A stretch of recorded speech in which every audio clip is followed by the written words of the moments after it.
की छोटी कहानी। एक आश्रम में गुरुजी और उनके एक शिष्य रहते थे। गुरुजी बहुत वो नहीं चाहते थे कि उनके साथ कोई रहे, मगर ये जो शिष्य था वो अपना गुरुजी का बहुत मन लगा के सेवा करता था और उनके पीछे पीछे ही घूमता था। गुरुजी मना करे या कुछ भी करे, वो गुरुजी का हर काम करता था। गुरुजी को भी धीरे धीरे उनका आदत हो पड़ गई। एक दिन क्या हुआ कि गुरुजी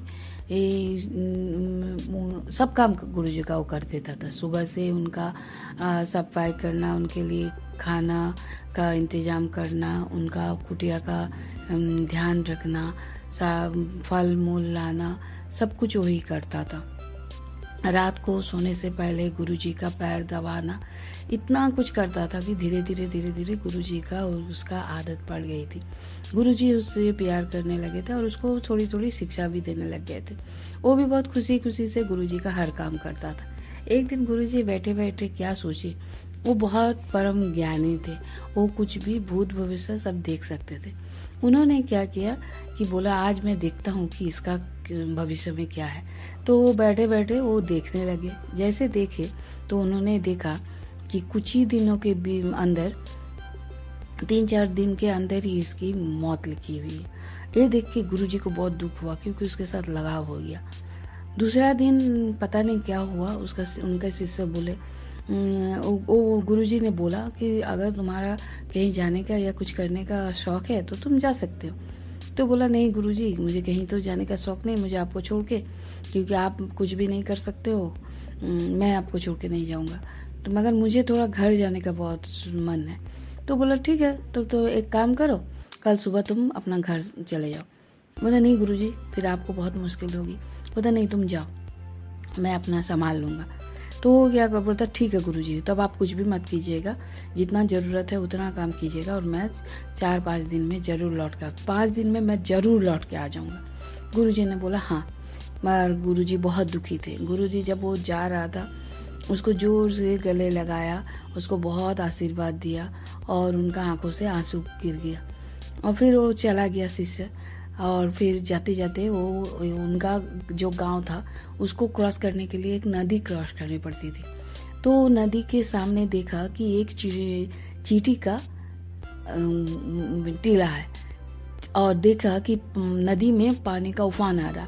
उस उफान में इस चींटियों का जो टीला है वो बह जाएगी। ये देख के उसको बहुत दुख हुआ, बोले चींटी लोग तो मर जाएगा। वो क्या किया, उसका जो ऊपर में एक गमछा जैसा एक कुछ ओढ़े हुआ था उसको निकाला और वो चींटियों का घर बचाने के लिए उसका चारों तरफ घेर दिया ताकि चिड़िया बह के ना जाए, और थोड़ा सा एक नाली भी बना दिया कि पानी जमा नहीं हो और पानी बह जाए। ये करके वो वहां से निकल गया, नदी क्रॉस करके जाके अपना गांव चला गया। जहाँ गांव जाने के बाद वो क्या 5 दिन रहा।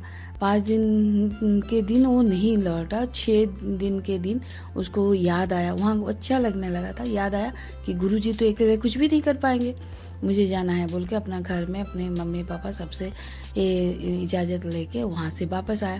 जब वो वापस आ रहा था गुरुजी बोला 5 दिन में नहीं आया तो वो शायद मर गया, ऐसे सोचा, क्योंकि उसने तो भविष्य देख लिया था गुरुजी ने।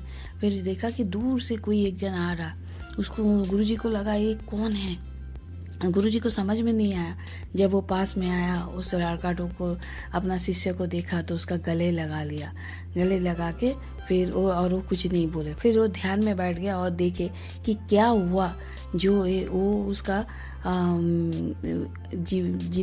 जीवन रेखा खत्म होने के बाद भी वो जिंदा है।